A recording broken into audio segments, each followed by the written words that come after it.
말씀 선포하겠습니다. 오늘 말씀의 제목은 바다 위로 걸으시다 라는 제목으로 말씀을 전하도록 하겠습니다. 오늘은 성령 강림 후 11주 영예권 바다 구원에 관한 말씀입니다.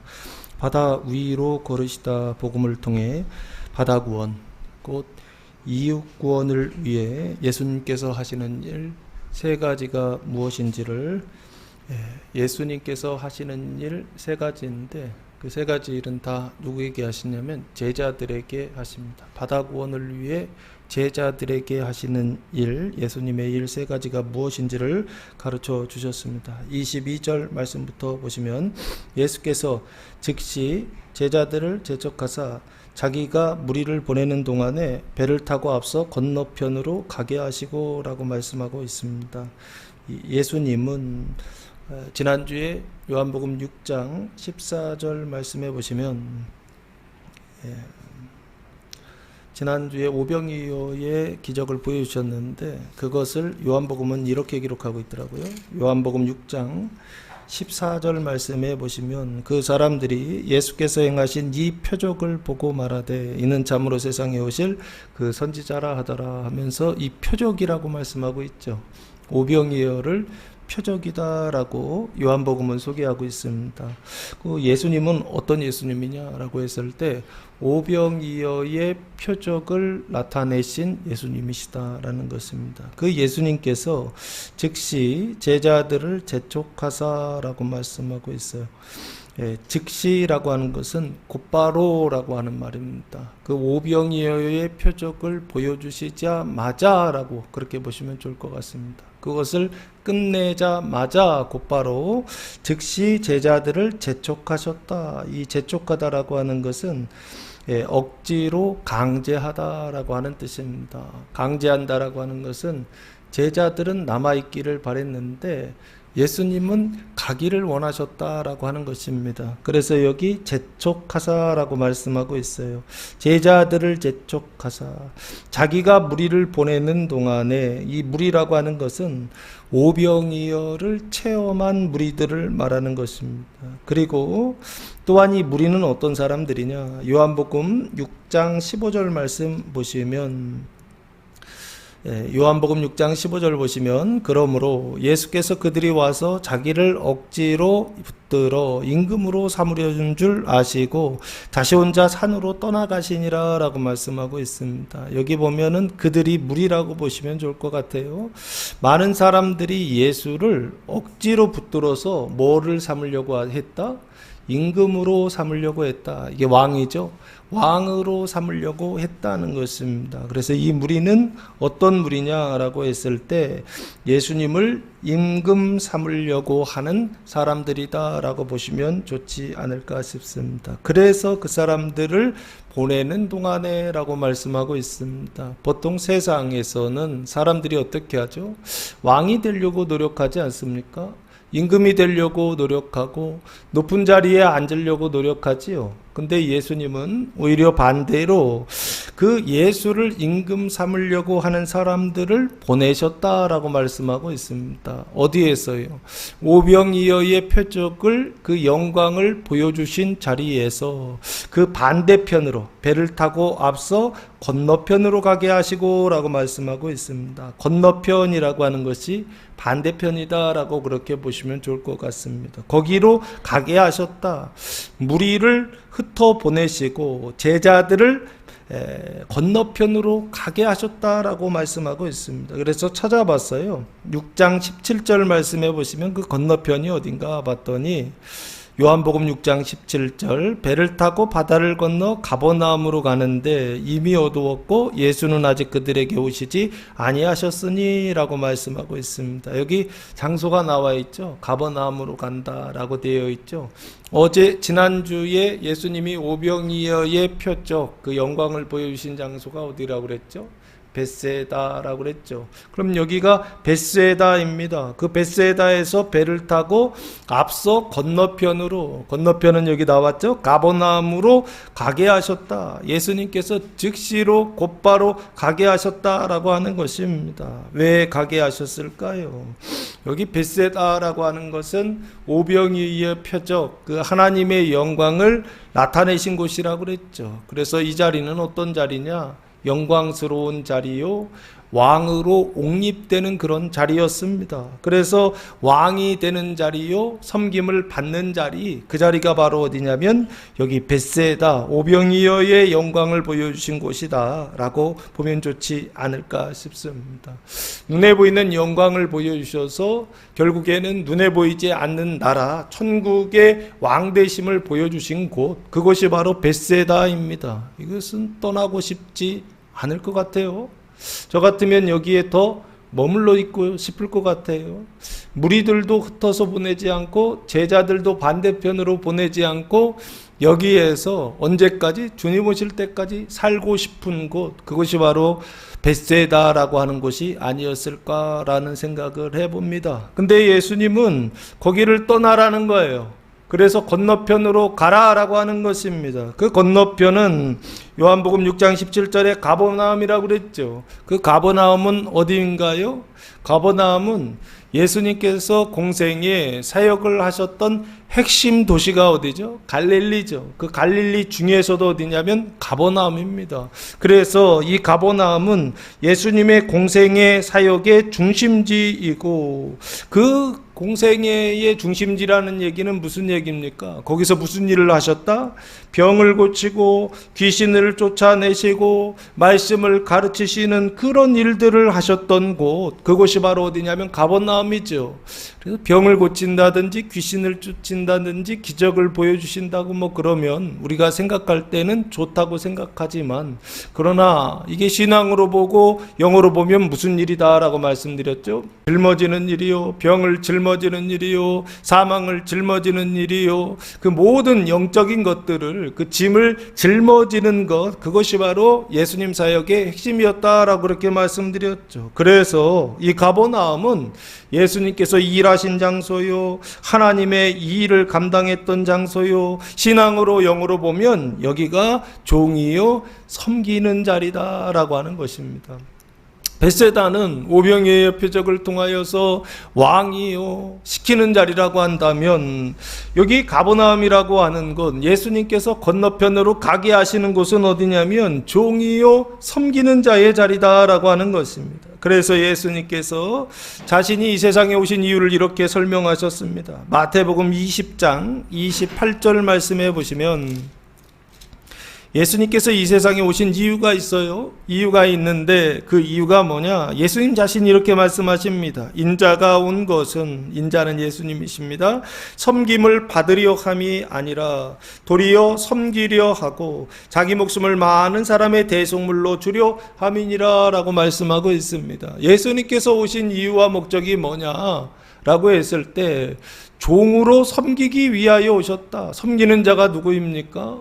종이라는 뜻입니다. 그래서 존재로 보았을 때는 종이요, 행동의 상태로 보았을 때는 섬기기 위하여 오신 분. 그래서 어디까지 섬기느냐라고 했을 때, 인류의 모든 죄를 대속하시기 위하여 대속물로 자기 자신의 목숨을 주시는 분, 그분이 바로 누구냐면 예수님이시다라고, 인자다라고 그렇게 말씀하셨습니다. 자기 자신을 예수님께서 소개하셨습니다. 그래서 예수님의 생각 속에는, 그 마음 속에는 항상 어떤 마음이 있느냐라고 했을 때, 이 종이요 섬기는 자리에 대한 생각이 항상 있으셨던 것 같아요. 그래서 오병이의 표적을 보여주셔서, 영광을 보여주셔서 사람들이 왕으로 삼으려고 했던 그 자리를 버리고 어디로 가라고요? 곧바로 건너편 가버나움으로 가라고 예수님께서 명령하시더라라고 하는 것입니다.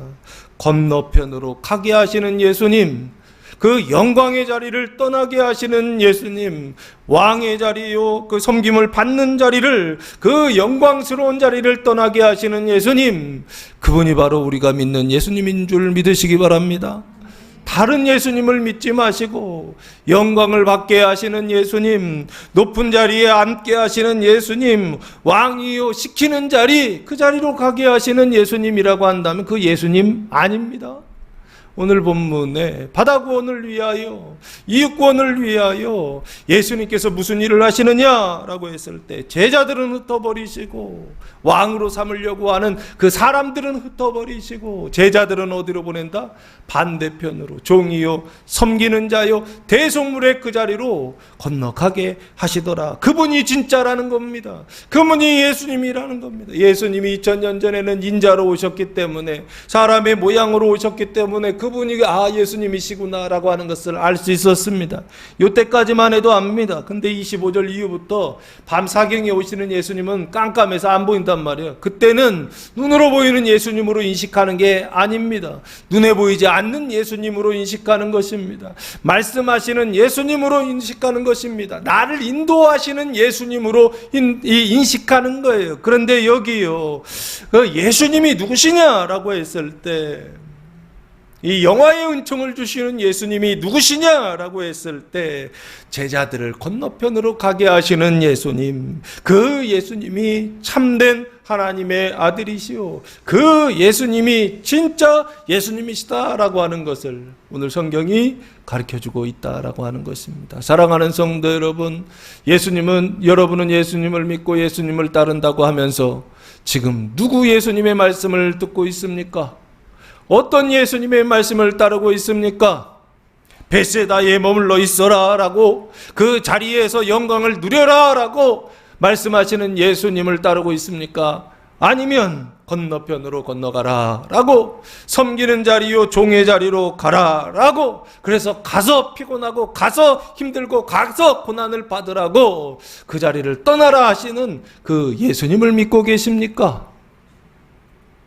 바라기는 벳세다의 예수님이 아니라 가버나움으로 건너가게 하시는 예수님, 그 예수님을 믿고 따르는 성도들 되시기를 예수님의 이름으로 축복합니다. 자, 그래서 오늘 말씀은 23절 말씀해 보시면,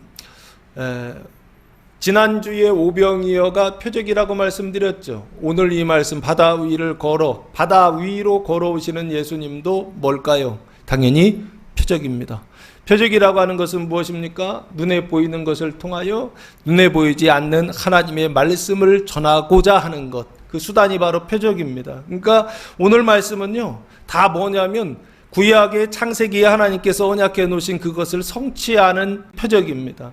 구약에 누구를 통하여? 아브라함과 이삭과 야곱과 요셉을 통하여, 특별히 요셉을 통하여 언약하셨던 그 말씀을 이루시는 사건이 바다 위로 걸어오시는 사건이다라고 하는 것입니다. 이거 보면 오늘 이 본문은 꽝입니다. 그냥 표적으로만 보고 또 지나갈 것입니다. 그게 아니라 바다 위로 걸어오시는 예수님을 통하여, 눈에 보이는 그것을 통하여 눈에 보이지 않는 예수님이요, 그 언약이요, 그 말씀을 볼 수 있는 성도들 되시기를 예수님의 이름으로 축복합니다.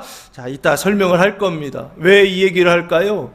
제 설교가 어렵기 때문에 그렇습니다. 왜 어려울까요? 눈에 보이는 게 전부가 아닙니다. 물 위를 걸어오고 건너편으로 가게 하시고, 이게 무슨 의미가 있습니까? 그 자체로는 표적일 뿐입니다. 그러나 그 안에 숨겨진 하나님의 메시지, 말씀이 있습니다. 이게 진짜 하나님이다, 이게 진짜 하나님의 말씀이다라고 하는 그 진리가 그 안에 들어있기 때문에 그렇습니다. 23절 말씀해 보시면, 무리를 보내신 후에 기도하러 따로 산에 올라가시니라 라고 말씀하고 있습니다. 예수님께서 무리를 다 보내시고 제자들도 건너편으로 가게 하시고, 그리고 나서 예수님 하신 일은 따로 산에 올라가셨다. 뭐 하기 위해서 올라가셨을까요? 기도하러 올라가셨다. 기도하실 때 무슨 기도를 하셨을까요? 아마 24절, 25절, 24절에 그것을 아시고 기도하신 것이 아닐까라는 생각을 합니다. 24절에 보시면, 배가 이미 육지에서 술이나 떠나서 바람이 거스름으로 물결로 말미암아 말미암아 고난을 당하더라 라고 말씀하고 있습니다. 제자들을 건너가게 하셨는데 주님의 말씀을 따라 건너가고 있는데 뭐를 만나더라? 바람을 만나더라 라는 것입니다. 그 바람으로 인하여서 물결, 파도를 만나더라는 것입니다. 그것 때문에 제자들은 어떻게?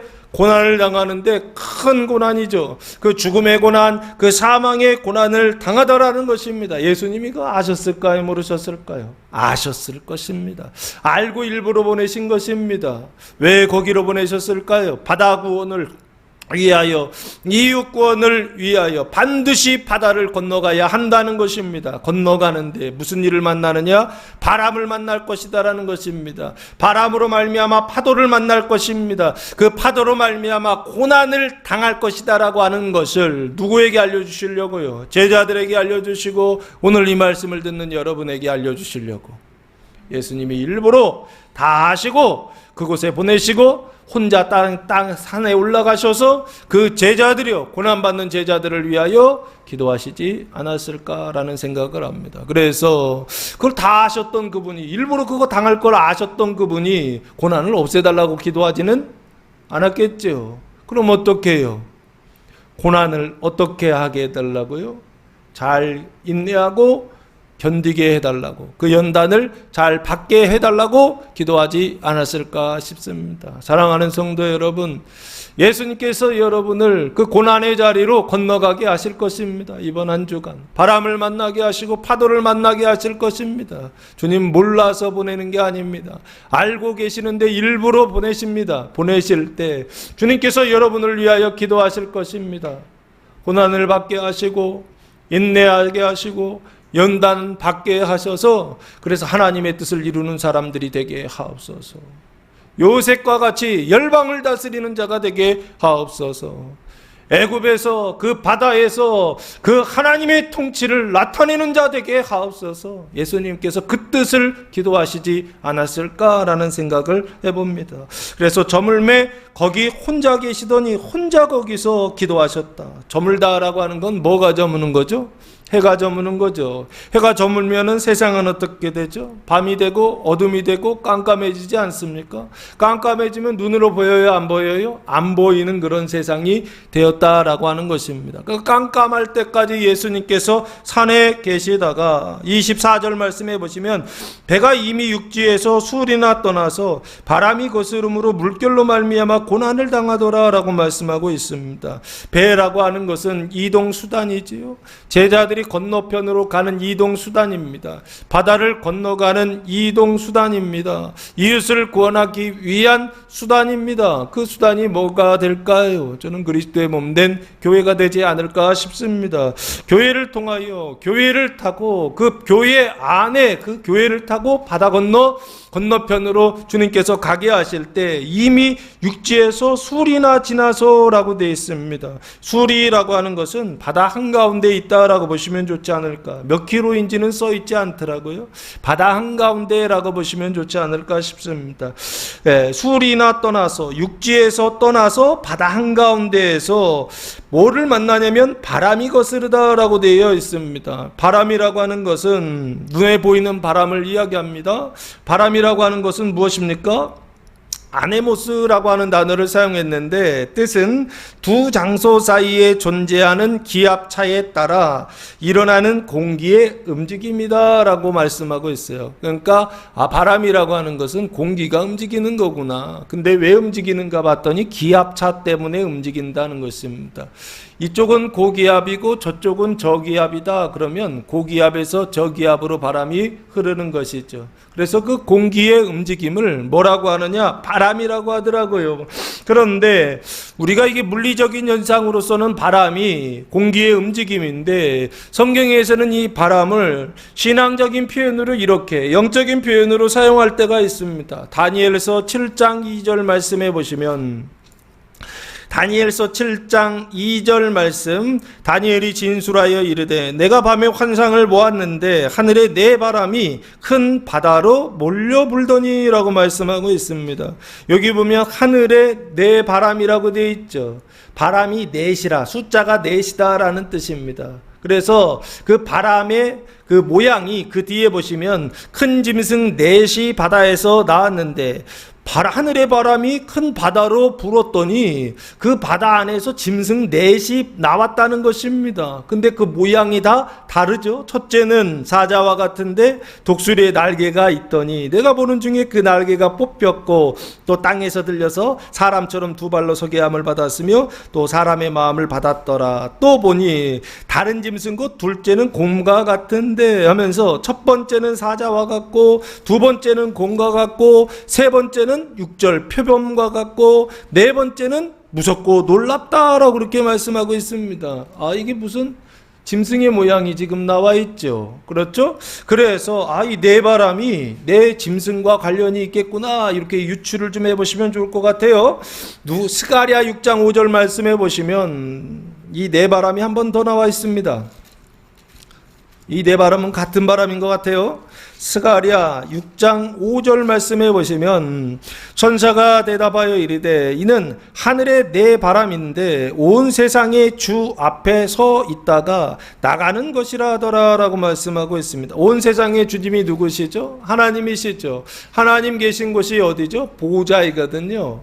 그 천국의 보좌, 하늘의 그 보좌 앞에 있던 뭐냐면 내 바람이다. 하늘의 내 바람이다. 천국의 내 바람이다. 그 보좌 앞에 있었던 내 바람이다 라고 설명하고 있습니다. 그러면서 그 내 바람을 뭐로 표현하고 있느냐면 말이다 라고 6절 보시면 검은 말은 북쪽 땅으로 나가고 흰 말은 그 뒤를 따르고 어릉진 말은 남쪽으로 나가고 건장한 말은 나가서 땅에 두루 다니고자 하니 하면서 그 바람을 지금 말이라고 그렇게 표현하고 있죠. 검은 말, 그리고 흰 말, 어릉진 말, 건장한 말이라고 그렇게 표현하고 있죠. 이거는 눈에 보이는 표징으로, 눈에 보이는 것으로 설명합니다. 다 내 바람이라는 거예요. 하늘의 내 바람이라는 거. 이게 아주 구체적으로 어디에 써 있죠. 그게 어디입니까? 요한계시록에 보면 나와 있습니다. 요한계시록 4장 보시면 하늘의 예배가 나와 있습니다.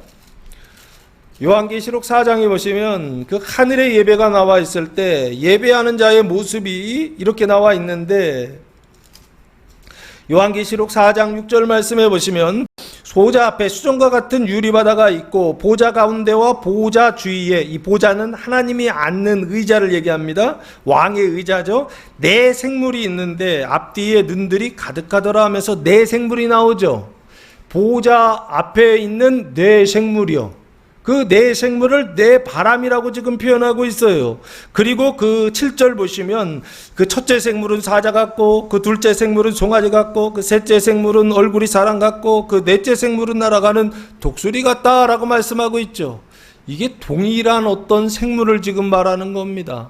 그게 내 바람이라고 그렇게 말씀하고 있고 그 내 바람이 내 생물, 바다로 들어가서 나오니까 내 생물이 되더라는 것입니다.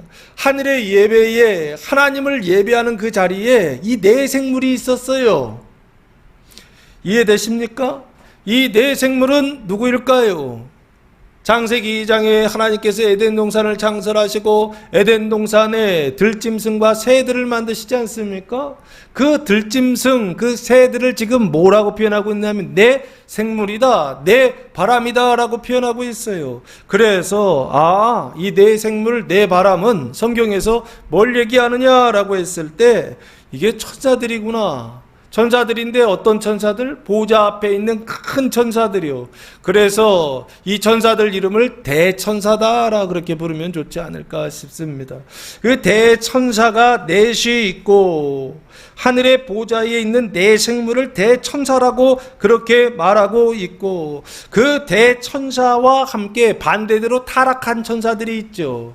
그 대사탄이라고 그럴까요? 큰 사탄이요. 용이라고 할까요? 그 존재들을 반대로 보시면 이 바람이라고 하는 것은 지금 거스른다라고 했으니까 대사탄들이구나 라고 보시면 좋지 않을까 싶습니다. 큰 천사들이었는데 타락하여서 사단이 된 존재들, 용이죠. 그 용을 지금 바람이다 라고 그렇게 말씀하고 있는 게 아닌가 싶습니다. 그래서 이것을 눈으로 볼 때는 바람인데요. 보통 사람들 사람들을 표현할 때 비유적으로 바람 들었다라고 표현할 때 있지 않습니까? 그 춤추러 다닌다 그래가지고 춤바람 난다 하지 않습니까? 그 바람이요. 바람 들었다라고 할 때 그 사람 안에 춤바람이 들어가면 춤추러 다니고, 그렇죠? 노름바람이 들면 노름하러 돌아다니고, 그리고 술바람이 들으면 술 마시러 다니고, 그리고 남자를 만나고 여자를 만나고, 바람 났다 그러죠? 여자가 바람 났다, 남자가 바람 났다 했을 때 그 바람도 그렇게 비유적으로 표현하는데, 그 바람으로 이것을 이해하면 이 대바람, 대천사라고 하는 것이나 사단이라고 하는 것은 그 안에 메시지를 담고 있는 거예요. 천사나 사단이라고 하는 것은 존재 개념보다는 직위 개념이라고 계속 설명을 드렸던 것입니다. 그래서 이 대천사와 이 대사탄을 사도 바울은 뭐라고 말씀하느냐라고 했을 때 이걸 아셔야 이게 이해가 됩니다. 로마서 10장 보시면 사도 바울은 이렇게 표현하고 있습니다. 로마서 10장 6절 말씀해 보시면, 믿음으로 말미암는 의인은 이같이 말하되 내 마음에 누가 하늘에 올라가겠느냐 하지 말라 하니 올라가겠느냐 하면 그리스도를 모셔 내리는 것이요 라고 말씀하고 있습니다. 여기 사도 바울이 믿음으로 말미암는 의를 말하고 있죠. 이 믿음으로 말미암는 의가 대천사입니다. 그리고 대사단은 무엇이냐? 5절 말씀해 보시면, 모세가 기록하되 율법으로 말미암는 의를 행하는 사람은 그 의로 살리라 하였거니와, 이 대사단은 뭐냐라고 했을 때 율법으로 말미암는 의를 말하는 것입니다. 그 율법으로 말미암는 의와 사도 바울은 지금 믿음으로 말미암는 의를 대칭하여 대조하고 있지요. 그래서 설명하고 있지요. 그 율법으로 말미암는 의는 무엇입니까? 율법을 말하는 게 아닙니다. 율법으로 말미암는 의는 행위 언약을 말한다라고 설명을 드렸습니다. 그리고 믿음으로 말미암는 의는 뭐를 말한다? 은혜 언약을 말한다라고 했습니다. 대천사는 은혜 언약을 말하는 것이고, 그리고 대사단은 행위 언약을 말하는 것입니다. 이것을 사도 바울은 율법으로 말미암는 의다라고 설명하고 있고, 믿음으로 말미암는 의다라고 말하고 있는 것뿐입니다. 결국에 이게 무슨 얘기냐라고 했을 때 이런 것입니다. 지금 벳세다라고 하는 곳에 사람들이 있는데, 그 벳세다라고 하는 곳에 있었던 사람들은 무엇을 바라느냐라고 했을 때 왕이요 섬김을 받는 자의 자리란 말이에요. 근데 예수님이 어디로 가게 하시느냐면 가버나움으로 가게 하시죠. 그 가버나움은 어떤 자리라고요? 종이요 섬기는 자리다라고 그렇게 말씀드렸죠. 그런데 바람은 어떻게 부는 것입니까? 지금 고난을 받는 바람이니까 반대로 부는 바람이죠. 예수님께서 말씀하시는 방향은 어디냐라고 했을 때 벳세다에서 어디로 가라? 가버나움으로 가라고 그랬죠. 왕의 자리에서 어디의 자리로 가라? 종의 자리로 가라고 말씀하고 있죠. 시키는 자리에서, 부리는 자리에서 어디로 가라? 섬기는 자리로 가라고 예수님은 말씀하신다라고 그랬죠. 그런데 그거를 반대한다는 거예요. 그것을 거스른다는 것입니다. 거슬러서 불어오는 바람, 대적하여 불어오는 바람, 그 예수님을 대적하여 바다에서 불어오는 그 바람은 뭐냐라고 했을 때, 이게 대사단의 바람이구나 라고 보면 좋지 않을까, 큰 사단의 바람이라고 보면 좋지 않을까라는 생각이 했습니다. 그 사단의 바람의 구체적인 내용이 뭐냐라고 했을 때 그걸 사도 바울은 행위 언약이다라고 말했던 것입니다. 그래서 사람들은 아담과 하와가 타락한 이후에 다 어떤 상태에 있느냐라고 했을 때 율법으로 말미암는 의를 따르는 상태에 있다는 것입니다. 마치 이 율법으로 말미암는 이 행위 언약이라고 하는 것은, 이 언약을 따라 산다라고 하는 건 뭐냐면 선글라스를 끼고 있다는 것과 비슷하지 않은가 싶습니다. 태어날 때부터 선글라스를 끼고 있어요. 태어날 때부터 까만색, 파란색, 빨간색 선글라스를 끼고 있어요. 그럼 세상이 다 뭐로 보이나요? 자기가 끼고 있는 그 안경으로 보이죠. 그 안경의 색깔로 세상을 보고, 안경의 색깔로 까만색 안경을 썼다고 한다면 세상이 까맣게 보고 사람이 까맣게 보이고, 심지어 그 안경을 끼고 성경을 보면 성경이 까맣게 보이고, 그리고 신앙이 까맣게 보입니다. 그것을 뭐라고 했다고요?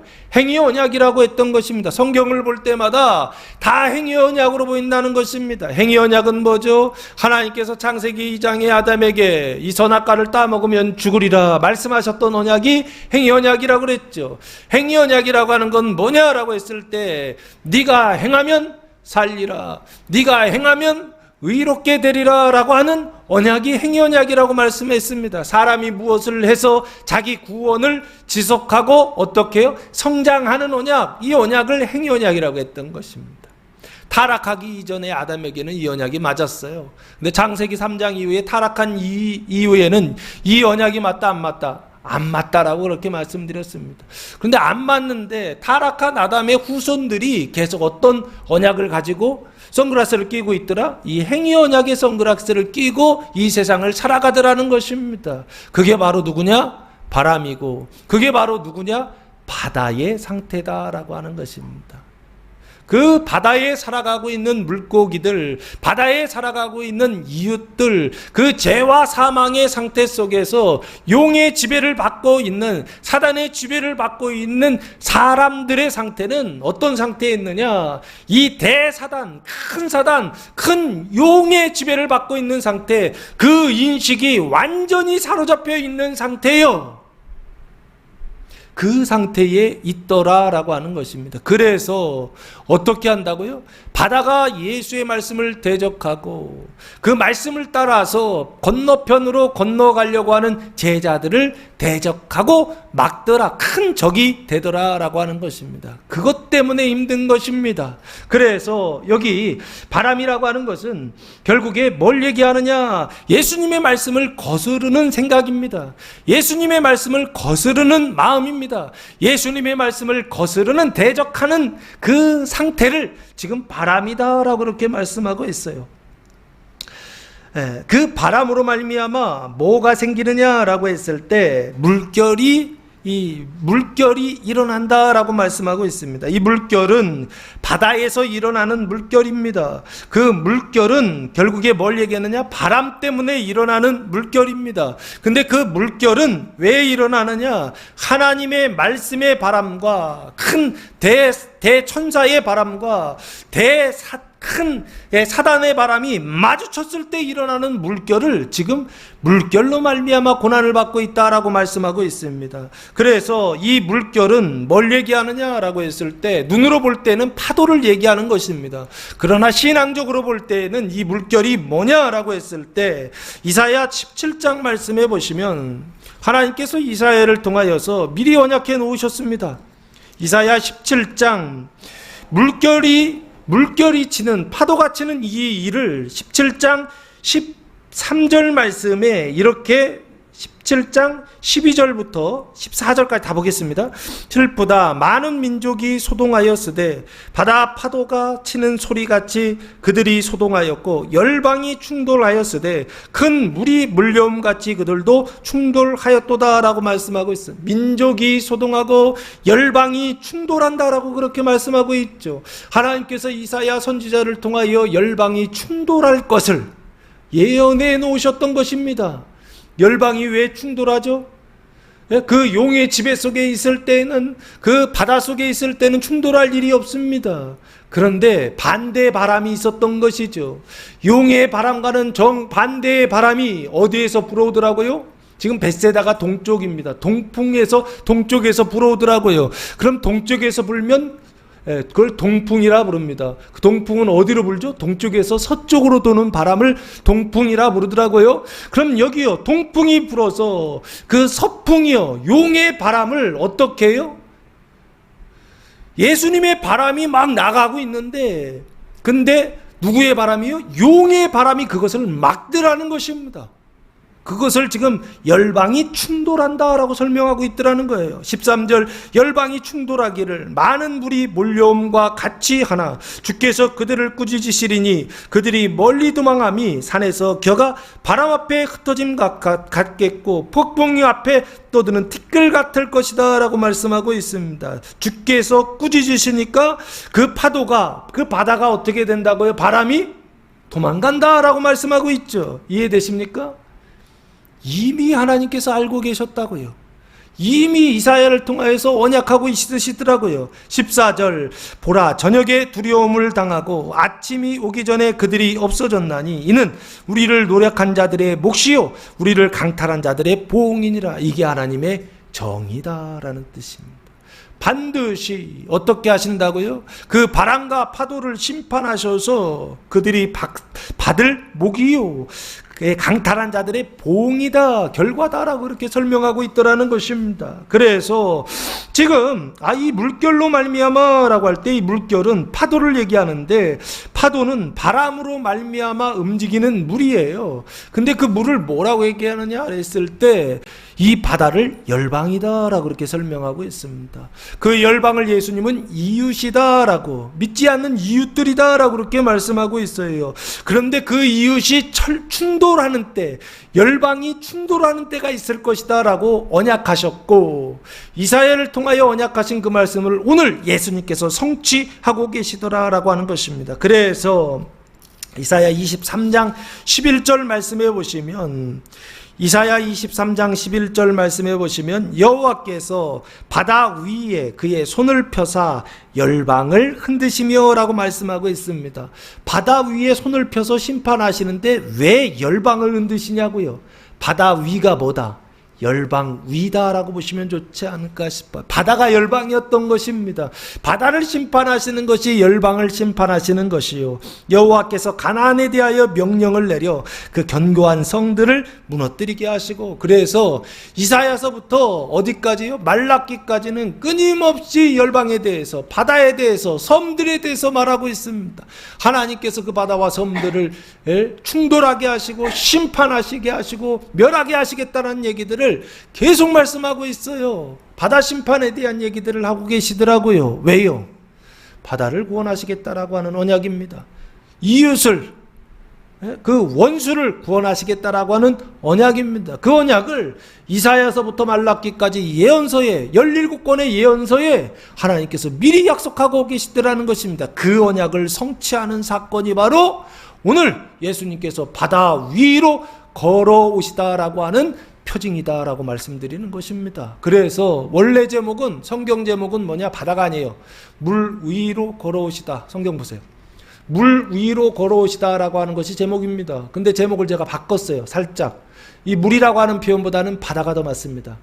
성경에서는 바다다라고, 오늘 본문에서도 바다라라고 말하고 있고 구약에서도 바다라고 아주 명확하게 얘기하고 있어요. 그래서 바다가 표징하는 것대로 물 위를 걷는 것보다는 바다 위를 걷는 것이 더 맞겠다라고 생각해서 바다 구원을 위하여서, 그리고 이웃 구원을 위하여서, 그 죄와 사망의 통치 가운데 있는 그 바다의 그 상태에 있는 사람들을 구원하시기 위하여 예수님께서 제자들에게 하시는 일이 뭐냐? 첫 번째, 건너편으로 건너가게 하신다라고 하는 것입니다.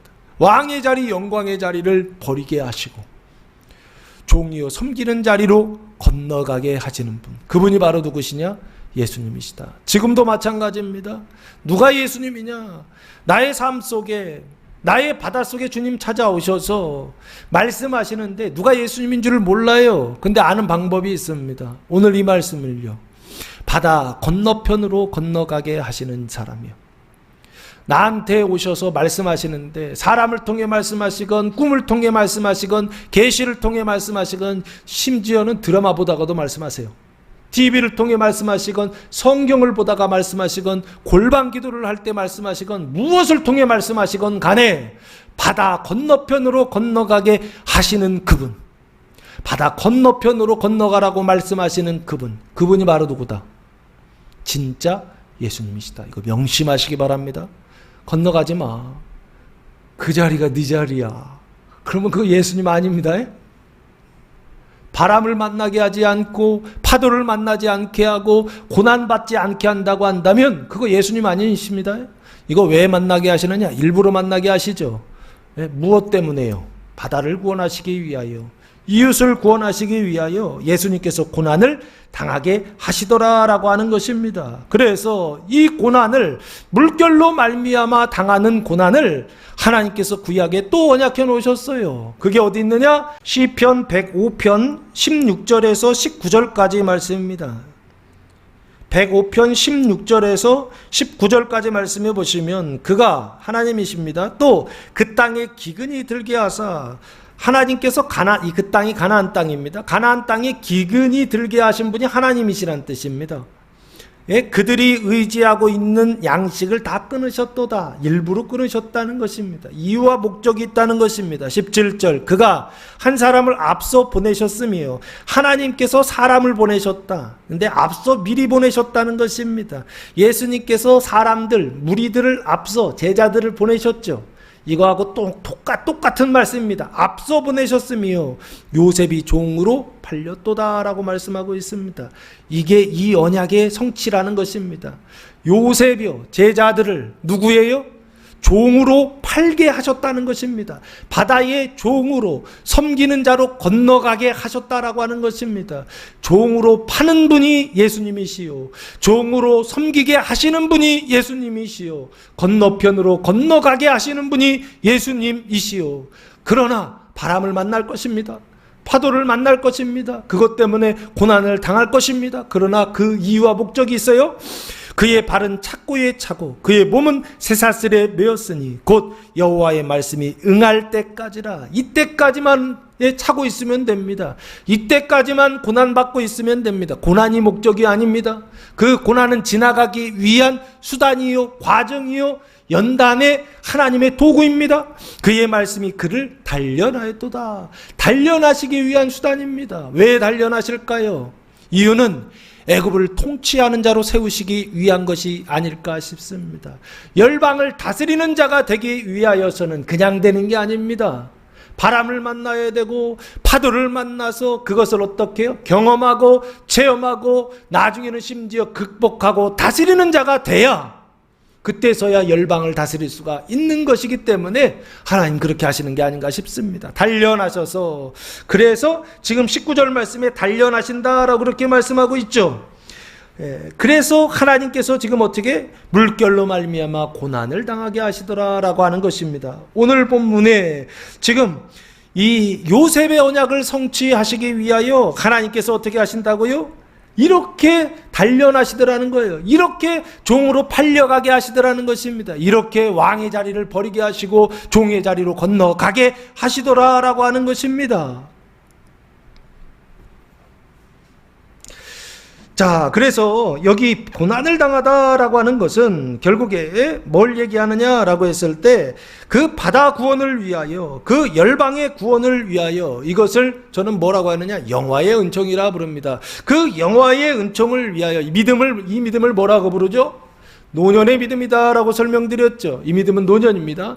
작년의 믿음이 노년의 믿음으로 건너가게 하시려고 어떻게 해요? 반대편으로 건너가게 하시는데, 예수님은 알고 계셨다 몰랐다? 알고 계셨어요. 바람을 만날 것을 알고 계셨고, 그리고 파도를 만날 것을 알고 계셨고, 그 파도로 말미암아 고난당할 것을 알고 계셨습니다. 일부러 고난당하라고 건너가게 예수님이 하신 것이 아닌가 싶습니다.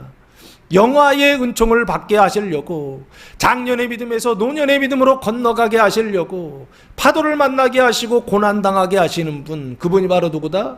진짜 하나님의 아들 예수 그리스도시다라고 하는 것입니다. 이것을 면피하게 한다고 한다면, 이것을 지나가게 하고 이것을 넘어가게 하고 좋은 게 좋은 거야, 이런다고 한다면 그거 예수님 아니에요. 그것은 진짜 신앙이 아니에요. 그것은 대사단이다, 큰 용이다라고 보시면 좋지 않을까 싶습니다. 그래서 그 큰 용을 뭐라고 표현하고 있느냐라고 했을 때 이사야 27장 1절에 이렇게 언약하고 있더라고요. 이사야 27장 1절 말씀해 보시면, 그날에 여호와께서 그의 견고하고 크고 강한 칼로 날렘 뱀 리워야단, 그 꼬불꼬불한 뱀 리워야단을 벌하시며 바다에 있는 용을 죽이시리라 라고 말씀하고 있습니다. 뱀이라고 말씀하고 있죠. 리워야단을 뱀이라고 말씀하고 있죠. 그 뱀을 지금 바다에 있는 용이다라고 그렇게 말씀하고 있죠. 그럼 바닷속에 뭐가 살고 있다는 얘기예요? 뱀이 살고 있고 용이 살고 있다는 얘기죠. 뱀이 승천하면 용이 된다라고 그런 얘기들이 있었죠. 뱀이 성장하면 용이 되더라고요. 여기 보시면 그 바닷속에 뱀이 살고 용이 살고 있는데 그 뱀으로 말미암아 용으로 말미암아 큰 바람이 불고 파도가 치고 그래서 어떻게 해요? 고난을 당하더라는 것입니다. 그러면 이 뱀의 바람은 뭘까요? 그 뱀의 용의 바람은 뭘까요? 그게 바로 행위 언약의 바람이라고 설명했던 것입니다. 바람이라고 하는 것은 그 사람 마음속에 뭐가 들어가느냐, 무슨 바람이 들어가느냐에 따라서 그 사람이 생각하고 그 사람의 마음의 상태나 그 사람의 감정의 상태나 그 사람의 행동의 상태가 완전히 지배를 당하게 되어 있습니다. 그 사람 안에 행위 언약, 율법으로 말미암는 의라고 하는 행위 언약에 그 바람이 들어가 있으면 이 사람은 처음 살 때부터 죽을 때까지, 심지어 교회 안에 들어와서 성경을 보고 신앙생활을 하고 하나님을 안다고 하면서도 여전히 율법으로 말미암는 의를 가지고 하나님을 보더라는 거예요. 그러면 절대로 안 건너갑니다. 이 사람들은요. 배 타고 건너가라고 하면은 주님 여기가 좋사오니 여기에서 초막셋을 짓고 주님과 함께 살겠습니다. 영광스러운 자리 떠나기 싫습니다. 베드로처럼 똑같이 그렇게 할 것입니다. 근데 예수님 어떻게 하시더라고요? 갑자기 치고 들어가신 것이죠. 제자들이 그 오병이어의 표적의 그 영광을 맛보기도 전에 갑자기 곧바로 들어가셔서 떠나가라 막 그러신 겁니다. 막 엉덩이 밀면서 떠나가라. 너희가 있을 곳이 여기 아니다라는 거죠. 표적의 자리에 있을 것도 아니에요. 지혜의 자리에 있을 것도 아니에요. 너희가 정말로 있어야 될 자리는 어디냐? 말씀의 자리다. 성경의 자리다. 예수님께서 말씀하고 계시는 줄로 믿습니다. 말씀의 자리, 성경의 자리, 종이요 섬기는 자리, 그 자리로 건너가게 하시는 분, 그분이 진짜 예수님이다라고 하는 사실을 아시고 그분을 믿고 그분을 따라 그 바람을 맞고 맞바람을 경험하고 그리고 그 파도를 경험하고 파도로 인하여 고난을 당하는 성도들 되시기를 예수님의 이름으로 축복합니다. 그래서 그 이웃을 구원을 위해 기꺼이 고난을 당하는 사람들, 이 사람들이 바로 이 믿음을 가진 사람들이 아닐까 싶습니다.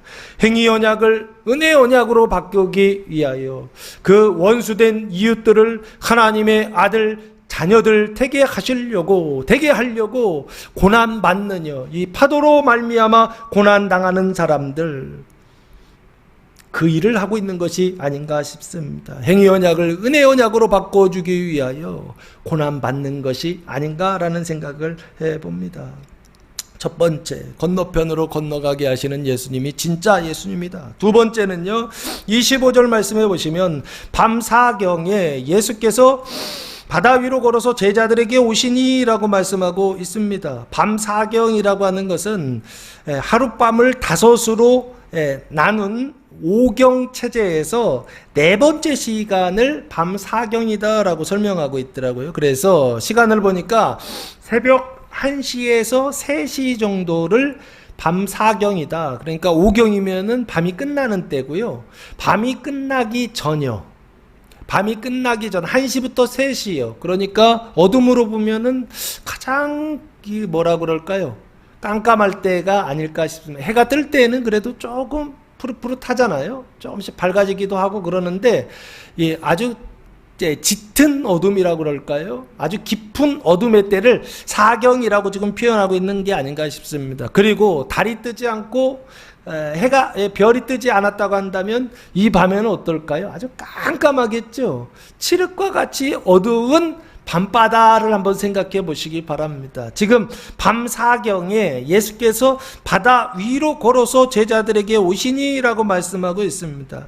이 바다라고 하는 것은 갈릴리 바다, 갈릴리 호수를 말합니다. 그 갈릴리 바다를 하나님께서 언약해 놓으셨죠. 이 예수님께서 걸어오신 바다는 에스겔서 47장 8절 말씀해 보시면 이렇게 언약되어 있습니다. 47장 8절 그가 내게 이르시되 이 물이 동쪽으로 흘러서 아라바로 내려가서 바다에 이르리니 이 흘러내리는 물로 그 바다의 물이 되살아나리라 라고 말씀하고 있습니다. 이 물이라고 하는 것이 성전에서 흘러나오는 물입니다. 그 성전에서 흘러나오는 물은 뭡니까? 생수의 강을 얘기하는 거죠. 그 생수의 강을 예수님은 뭐라고 그랬죠? 요한복음에서 성령이다라고 말씀드렸죠. 그래서 여기는요, 지금 뭐냐, 생수의 강, 성령의 강이 흘러서 지금 바다가 살아난다는 얘기는 이전에는 어떤 상태에 있었다는 얘기인가요? 죽어 있었다는 얘기죠. 죽은 바다를 생명의 물이 가서 어떻게 해요? 살린다라고 하는 것을 에스겔서 47장 8절에서 언약하고 있었단 말이에요. 그럼 이 바다, 죽은 바다, 사망의 바다를 살리는 그 일이 바로 뭐냐면 25절 밤 사경에 예수께서 바다 위로 걸어서 제자들에게 오시는 사건이다라는 것입니다. 에스겔서 47장의 언약을 예수님께서 25절에서 뭐하고 계시느냐? 성취하고 있더라는 것입니다. 바다 위로 걸어가시는 예수님을 통하여 뭐를 구원하시더라? 그 사망의 바다를 생명의 바다로, 죽은 바다를 살아있는 바다로 살려내시는 그 일을요, 예수님께서 지금 이렇게 하시더라라고 하는 것입니다. 그래서 여기 그 바다 위로 걸어서라고 할 때 예수님께서 바다 속으로 걸어서 오는 게 아닙니다. 바다 속으로 헤엄쳐서 오시는 게 아니에요. 바다 위로 걸어오신다라고 돼 있죠. 바다 구원을 위하여 바다 속에 들어가야 된다고 생각하는 사람들이 있어요. 바다 구원을 위하여 바다와 같이 행동해야 된다라고 생각하는 사람들이 있습니다. 그렇지 않습니다? 이웃을 구원하기 위하여 그 용의 그 뱀의 지배를 받고 있는 사람들을 구원하기 위하여 그 사람들이 해달라는 거 다 해주는 방식으로 그 사람들을 구원한다는 것은 마귀의 생각입니다. 그건 사람의 생각이죠. 그렇게 하는 게 아닙니다. 어떻게 해요? 바다 위로 걸어가는 방식으로 바다를 구원하시더라라고 하는 것입니다. 이게 예수님의 방식입니다. 어떻게 해요? 바다와 구분하시는 것이죠. 왜 그러셨을까요? 제가 볼 때 예수님은 바다 속으로 들어가시든 바다 위로 걸어가시든 아무 상관없을 것 같아요. 근데 왜 굳이 바다 위로 걸어가셨을까요? 너희는 그러면 죽는다 이 얘기하고 싶으셨을 것 같아요. 예수님은 죽지 않으십니다. 예수님은 안 돌아가시는데 우리요, 지금 우리요, 예수 믿고서 구원받은 우리도 동일하게 바다 위를 걸어가야 되는데 그 바다 위를 걸어갈 때 바다 위로 걸어가야 되는 걸 모르면 바다 속으로 들어가도 된다는 생각에 그런 유혹이 옵니다. 누가요? 이 바다가 그런 생각을 준다고요. 그 바다의 생각을 가지고 있는 사람들이 그렇게 말을 한다고요. 내 얘기를 좀 들어줘. 그러면 내가 네가 원하는 거 들어줄게. 뭐 이런 식이죠. 속지 마세요. 그렇게 해서 구원받는 거 아닙니다. 그렇게 해서 사람이 변화되는 거 아닙니다. 무엇을 통해서요? 바다 위로 걸어오시는 예수님처럼 하나님의 말씀을 따라 세상과는 어떻게 분리되지는 않지만 구분되는 방식으로요.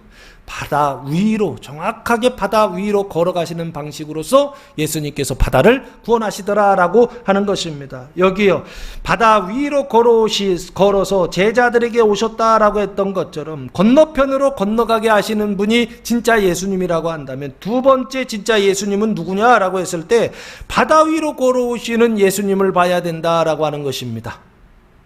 바다 위로 걸어오시는 예수님이 진짜 예수님이다라고 하는 것입니다. 그래서 이 바다 위는 어떤 바다냐? 깜깜한 밤바다요. 이 바다는 지금 어떤 바다냐? 바람과 파도가 치는 바다다라고 하는 것입니다. 그래서 깜깜하고 바람과 파도가 막 돌풍이 치고 있는, 풍랑이 치고 있는 그 밤바다를 예수님께서 걸어오시고 계시다라고 하는 것입니다. 제자들도 그 파도 때문에 고난을 당하고 있고 예수님도 그 고난당하고 있는 그 현장으로, 그 상태로, 그 상황으로 들어오시더라라는 것입니다. 근데 어떻게 해요? 바다 위로 걸어 오시더라라고 하는 것입니다. 26절 말씀해 보시면 그때 제자들의 반응이 나와 있습니다. 제자들이 그 바다 위로 걸어오심을 보고 놀라 유령이라 하며 두려워하여 소리 지르거늘이라고 말씀하고 있어요. 요 제자들이라고 되어 있죠. 오병이어의 영광을 버리고 주님 말씀하시던 그 말씀을 따라서 가버나움으로 그 종의 자리로 내려가던 제자들입니다. 그 제자들이, 그래서 파도로 말미암아 고난당하던 제자들이 바다 위로 걸어오시는 예수님을 보고 놀라 유령이라 하였다는 것입니다. 놀랐다는 거예요. 그리고 뭐라고 말하냐면 유령이다. 그럼 이 사람들의 인식의 상태가 뭔지 알겠죠? 이 사람들은 지금 예수님을 뭐라고 인식하고 있느냐면 유령이라고 인식하고 있더라는 것입니다. 그 유령이라고 하는 말은 판타스마라고 하는 단어를 사용했는데 우리가 판타스틱이란 단어가 있잖아요. 그 단어입니다. 판타스마라고 하는 유령. 원래 뜻은 뭐냐면 죽은 사람의 혼령이란 뜻입니다. 그래서 이런 것이죠. 3차원 사람을 보는 것처럼 죽은 사람의 혼령 4차원을 볼 때에 그때 뭐라고 그러냐면 유령을 봤다 그렇게 표현하고 있죠. 그런데 이 표현하고 비슷한 표현이 바로 앞에 있더라고요. 마태복음 14장 보시면 마태복음 14장 1절과 2절에 헤롯의 반응이 똑같아요.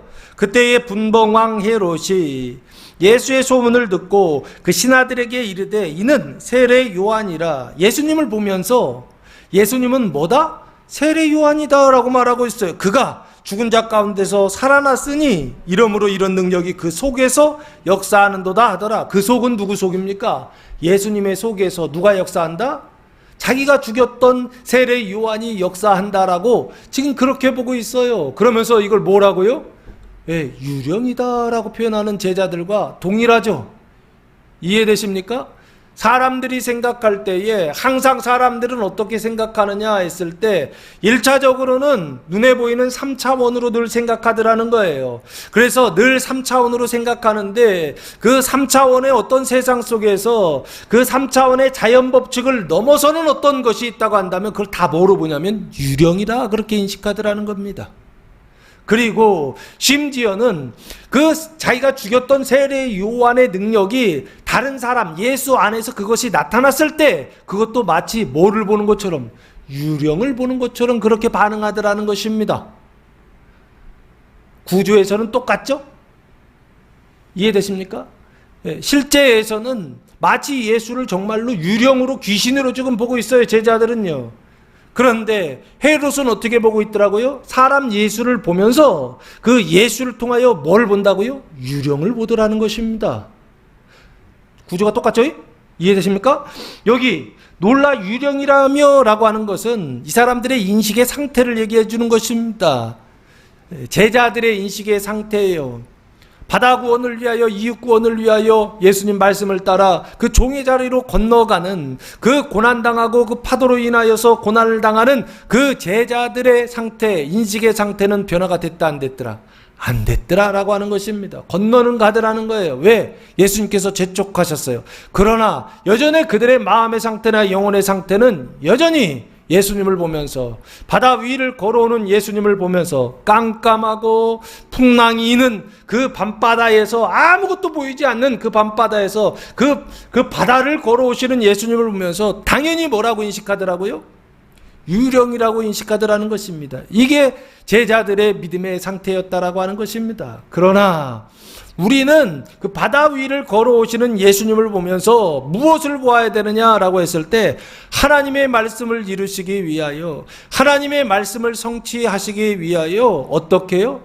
깜깜한 풍랑이는 밤바다를 걸어오시는 예수님이요. 그 고난받는 예수님을 보면서 이분이 진짜 예수님이구나 라고 하는 것을 말씀을 통하여 믿음의 눈을 통하여 볼 수 있는 성도들이 되어야 될 줄로 믿습니다. 근데 제자들은 그랬다 못했다? 못했다는 것입니다. 제자들은 예수님이 바다 위로 걸어오시는 예수님이 뭐로만 보였느냐? 유령으로만 보이고 환타지로만 보였다는 것입니다. 왜요? 그들 안에 율법으로 말미암는 이가 있었기 때문에 그렇습니다. 왜요? 그들 안에 행위의 언약의 시각으로만 세상을 보고 있었기 때문에 시간과 공간의 지배 속에서 그 속에서 생각하고 판단하고 살아가고 있었기 때문에 그래서 어떻게 해요? 이렇게 예수님을 볼 때 이렇게밖에 보이지 유령으로밖에 보이지 않더라라고 하는 것입니다. 바라기는 여러분은 오늘 이 말씀을 통하여 바다 위로 걸어오시는 예수님을 보면서 이게 바로 하나님의 아들이시구나 라고 볼 수 있는 성도들 되시기를 예수님의 이름으로 축복합니다. 밤바다 깜깜해요. 대답이 없어요. 대안이 없어요. 어떻게 해야 될지를 몰라요. 그리고 파도가 쳐요. 거스르는 파도로 인하여 고난당하고 해서 앞으로 달려가려고 하면은 못 나가게 막는 일들, 뒤로 가려고 하면 뒤로도 앞으로도 뒤로도 위로도 아래로도 내려갈 수 없도록 옴짝달싹 못하게 하는 그런 상황 속에서 그 바다 위로 걸어오시는 예수님을 보면서 고난받는 예수님을 보면서 이분이 진짜 예수님이요, 이분이 진짜 하나님의 아들이구나 라고 볼 수 있는, 믿음의 눈으로 볼 수 있는 교회와 성도들이 되어야 될 줄로 믿습니다. 그때 예수님의 이 제자들의 반응에 대하여 예수님께서 어떻게 하시느냐, 27절 말씀해 보시면 예수께서 즉시 이르시되 안심하라, 나니 두려워하지 말라라고 말씀하십니다. 격려하시더라고요. 안심하라 라고 하는 것은 용기를 주셨다는 것입니다. 그리고 그들의 마음속에 무서워하는 마음이 있으니까, 유령이다라는 생각 때문에, 귀신이다라는 생각 때문에 두려워하는 마음이 있으니까 안에 용기를 심어주시고, 아니 나다, 예수님이시다 라고 하시면서 두려워하지 말라라고 예수님께서 말씀하시더라는 것입니다. 그래서 그 말씀이 어떻게, 불안한 마음이 어떤 마음으로요? 네, 안심이 되는 마음으로, 두려워하고 무서워하는 그 마음이 어떤 마음으로요? 네, 평안한 마음으로 바꿔주시는 것이죠. 그때 이제 28절 말씀해 보시면 마지막 세 번째, 누가 진짜 예수님이냐라고 했을 때 베드로가 대답하여 이르되 주여, 만일 주님이시거든 나를 명하사 물 위로 오라 하소서 하니, 주님의 말씀을 듣고서도 주님의 말씀을 믿지 못하고 있죠.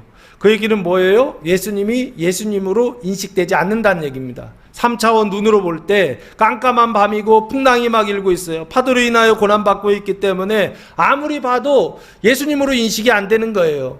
말만 들려요. 말씀만 들려요.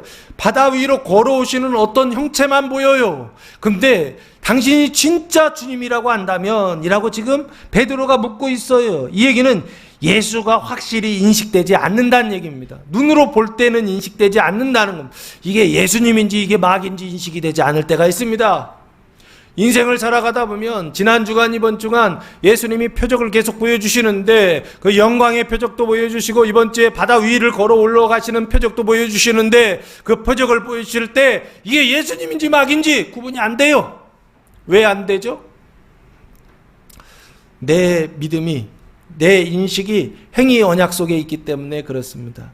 마귀의 마음, 이 뱀의 생각 속에 사로잡혀 있기 때문에 그렇습니다. 그때에 예수님께서 만일 주님이시거든 이라고 그렇게 베드로가 묻고 있어요. 베드로는 인식이 전혀 안 돼요. 나를 명하사 물 위로 오라소서 하니, 그러면 인식하겠다, 그러면 확신하겠다, 그러면 예수님인 것을 믿겠다라고 하는 표현 아닌가요? 그렇죠? 나를 명하여 물 위로 오라 하소서라는 것입니다. 그때 29절 말씀에 어떻게 하신다? 예수께서 오라 하시니, 예수님은 어떻게 하신다? 오라고 하시는 분이요. 파도 위를 걸어 오라고 하시는 분이요. 바다 위를 걸어 오라고 하시는 분이요. 그 죄와 사망의 바다요, 그 원수의 바다요, 그 용과 뱀의 바다에 오라 하시는 분이요. 그 위험과 그 위협과 그 고난과 그 고통과 그 슬픔 위로 걸어 오라고 하시는 분이요. 그분이 바로 누구시다? 예수님이시다. 이게 하나님의 뜻인지 이게 뱀의 생각인지 잘 모르겠습니다 하실 때에는 이 말씀이요, 이번 주간 오라 하시는 분이 하나님의 말씀입니다. 그 바다 위로 걸어 오라 하시는 분이 예수님이십니다. 베드로가 물에서 내려 물 위로 걸어서 예수께로 가되, 이 오라 하셨을 때 나중에 보면 베드로가 이제 빠져 들어가잖아요. 그죠? 예수님께서 그거 모르셨을까요? 알고 계셨을 것입니다. 근데 일부러 어떻게 하신다고요? 오라고 말씀하십니다. 빠져 들어가는 것을 알면서도 너 빠져 들어가니까 의심하지 말라 이런 얘기 안 하시죠? 이유가 있습니다. 왜요? 우리의 상태가 원래 그렇다는 것입니다. 주님 말씀하셔서 처음에는 오라 하셔서 바다 위로 걸어가지만 반드시 빠질 것이다 그 얘기예요. 빠질 때 당황하지 말라는 것입니다. 안 빠질 거 빠진다라고 오해하거나 착각하지 말라는 것입니다. 주님 말씀하셔서 걸어가더라도 니네 실력이 그것밖에 안 된다라고 하는 거, 우리 실력이 물속에 빠져갈 수밖에 없다라는 거 예수님도 다 아신다는 것입니다. 그래서 어떻게 해요? 일부러 오라 하시는 것입니다. 그런데 그 문제를 해결하는 방법이 있더라고요. 누구요? 너는 안 되지만 누가 하신다? 예수님이 하신다. 이거 알려주시려고 일부러 그러시는 것이 아닌가 싶습니다. 30절 말씀해 보시면 바람을 보고 무서워 빠져가는지라 라고 말씀하고 있습니다. 29절에 배에서 내려 물 위로 걸어서 예수님께로 가되라고 말씀하고 있어요. 그래서 그 고난의 자리, 요셉으로 보았을 때에는 아버지의 집을 떠나서 어디로 갑니까? 애굽으로 종으로 팔려가는 그 자리로 어떻게 해요? 기꺼이 가죠. 왜요? 그 애굽을, 그 열방을, 그 이웃을, 그 형제를 구원하기 위하여, 하나님의 그 뜻을 이루기 위하여 그 고난받는 그 자리를 기쁨으로 나아가더라는 것입니다. 지금 여기요, 베드로도 지금 거기로 가고 있어요. 근데 30절, 바람을 보고 무서워 빠져간다라고 말씀하고 있습니다. 이 바람이라고 하는 것은 단순히 바람이 아니죠. 바람이 쳐서 파도가 치는, 물결이 치는 그 바람을 보는 것이죠. 그 바람을 보고, 이 보다라는 단어가 블레포라고 하는 단어인데, 알다, 깨닫다, 보다, 이런 뜻이 있습니다. 눈으로도 보지만 마음으로도 알다, 깨닫다라는 뜻을 가지고 있습니다. 무서워 빠져간다라고 하는 것은 물속으로 가라앉았다라고 하는 것입니다. 그 바닷속으로 가라앉는다는 것입니다. 그 사망의 바다, 그 불신의 바다, 그 세상의 바다에 빠져갈 수밖에 없는 것, 이게 베드로의 상태였다는 거예요. 예수님은요, 걸어오실 때부터 지금까지 한 번도 빠지시지 않죠. 근데 베드로는요, 주님의 말씀을 따라 걸어가면 걸어가지만, 그러나 걸어가다가 주님의 말씀을 보지 않고 뭐를 보면, 바람을 보면 바로 어떻게 된다고요? 빠져들어가게 되었다는 것입니다. 하나님의 말씀으로 충만할 때에는 바다 위를 걸어가지만, 그러나 그 안에 뭐가 들어오면, 바람이 들어오면 그 바닷속에 빠져 들어갈 수밖에 없는 게 베드로의 상태였고 우리의 실력 아니냐라고 하는 것입니다. 인정하시기 바랍니다. 이게 우리의 상태요, 우리의 실력입니다. 예수님도 이걸 다 알고 계세요. 그래서 소리 질러 이르되 주여 나를 구원하소서라고 말씀하고 있습니다. 이 구원이라고 하는 것은 어떤 구원입니까? 영화의 은총의 구원이요, 이웃 사랑을 위한 구원이다라고 저는 봅니다. 그래서 노년의 믿음을 주소서라고 기도하는 것이 아닌가 싶습니다. 31절, 예수께서 즉시 손을 내밀어 그를 붙잡으시며 이르시되 믿음이 작은 자야 왜 의심하였느냐 하시고 라고 말씀하고 있습니다. 예수님이 즉시 예수님의 손, 도구죠. 예수님의 손은 눈에 보이는 도구란 말이에요. 그러면 지금 예수님의 손은 뭔가요? 하나님의 말씀이라고 보면 좋지 않을까? 그 예수님의 손이 어디에 있어요? 성경에 있습니다. 그 손을 내밀어 그를 붙잡으시며 이르시되, 우리가 성경을 볼 때에 주님의 손이 나와서 바닷속에 빠져가는 베드로를 붙잡는 것처럼 내 마음을 붙들고 내 인생을 붙드시는 줄로 믿습니다. 내 삶을 붙들어 주시는 분, 그분이 바로 누구냐라고 했을 때 성경을 통하여, 말씀을 통하여 붙들어 주시는 예수님, 항상 기억하시기 바랍니다. 이르시되 믿음이 작은 자요 왜 의심하였느냐 하시고 라고 말씀하고 있습니다. 이 믿음이 작다라고 하는 것은 쉽사리 믿지 않는다라는 뜻입니다. 뭐를 믿지 않아요? 바다 구원을 믿지 않는다는 것입니다. 자, 저 사람은 절대 변할 사람이 아니야. 저 사람은 절대 교회 올 사람이 아니야. 저 사람은 절대 예수님 믿을 사람이 아니야 라는 어떤 믿음이요. 여기 믿음이 작다라고 하는 것은 바다를 구원하겠다라고 하는 하나님의 언약을 믿지 못하는 믿음을 얘기하는 것입니다. 영화의 은총을 믿지 못하는 믿음이요, 그 믿음이 작은 자다라고 말하는 게 아닌가 싶고요. 왜 의심하였느냐라고 말씀하고 있습니다. 의심이라는 단어는 디스타조라고 하는 단어를 사용했는데, 영화를 의심했다, 영화의 은총을 의심했다고 보시면 좋지 않을까 싶습니다. 의심은 이중으로 생각하다라는 뜻입니다. 이중으로 말하다라는 뜻입니다. 두 가지를 가지고 있다는 것이죠. 그 안에 하나님의 말씀도 가지고 있고 이 바다의 뱀의 그 용의 말도 가지고 있다는 것입니다. 왜? 바람이 들어왔기 때문에 그래요. 그것을 의심이다라고 말씀하고 있습니다. 의심이 바다 위를 걸어갈 때에 의심이 들어올 수밖에 없는 존재들, 그게 바로 베드로고 그게 바로 우리들인 줄로 믿습니다. 바닷속에 빠져 들어갈 때 원망하거나 불평하거나, 주님 이것도 못하십니까? 바다 위를 계속 걸어가게 하셔야지. 걸어가다가 빠져 들어가는 게 이게 뭡니까? 창피하게. 이게 아니라 원래 빠져갈 걸 알고 계시다고요. 그런데 일부러 그렇게 하신다고요. 왜요?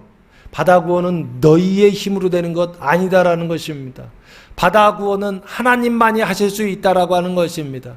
바다 구원은 뱀의 바람을 통하여 되는 것이 아니라 바다 구원은 하나님의 말씀을 통해서 그 하나님의 보좌로부터 오는 그 내 바람을 통해서만 바다 구원이 된다. 열방이 충돌하고 소동하고 열방이 심판을 받아 열방이 구원받을 수 있다고 하는 것. 이것을 예수님께서 베드로에게 말씀하셨고 또한 우리에게 말씀하고 있는 게 아닌가 싶습니다. 그래서 빠져들어갈 때 원망하는 게 아니라 빠져들어갈 때 주님의 이름을 부르시기 바랍니다. 32절 말씀해 보시면 배에 함께 오름에 바람이 그치는지라 라고 말씀하고 있습니다. 예수님께서 배에 손을 붙잡아 가지고서 배에 함께 올라가시죠. 그러면 배에 함께 올라갈 때에는 베드로와 예수님께서 올라가시는 것이죠. 그러면 그 베드로는 어떤 베드로입니까? 바다에 가라앉고 있었던 베드로죠. 그리고 예수님은요, 바다 위로 계속 걸어오시는 예수님이시죠. 그 둘이 함께 그 배 위로 올라가시더라는 것입니다. 그때서야 뭐가 그친다? 바람이 그치는지라. 예수가 배에 오르시면 바람은 그치게 되는 줄로 믿습니다. 근데 바람이 그치는 게 목적이 아니에요. 바다에 빠져들어갔던 베드로를 붙들고 함께 들어가는 게 목적입니다. 그러니까 결국에는 무엇입니까? 베드로가 물속에 빠져들어갔던 것처럼 우리도 그 물속에 빠져들어가게 하실 것입니다. 그때 누구를 의지하라? 오직 예수님의 그 손 잡아서 붙들어 주시는 예수님만 의지하라고 일부러 예수님께서 이렇게 표적을 보여주시는 것이 아닌가라는 생각을 해봤습니다. 바람은 반드시 어떻게 해요? 바람과 파도가 잔잔해지는 것은 바람과 파도가 막 풍랑이 있는 것도 하나님의 목적을 위해서 그렇다는 것입니다. 누구를 연단하시려고요? 베드로를 연단하시려고요. 여러분을 연단하시려고 하나님이 일부러 바다 위를 걸어오시라고 해놓고 나서 바람 더 불게 하셔가지고 일부러 빠져들어가게 한 것이 아닌가 싶어요. 왜요? 그제서야 알거든요. 뭐를요? 그게 너라는 것이요.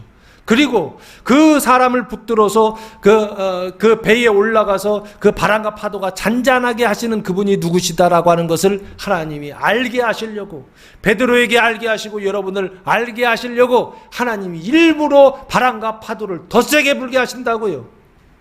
그럼 이것 좀 없애주시옵소서 기도하는 것이 아니라 그때 주님의 이름을 부르라고요. 그리고 그때 내가 누군지를 알라고요. 나는 바다 구원을 위하여서 능력 없는 사람이구나.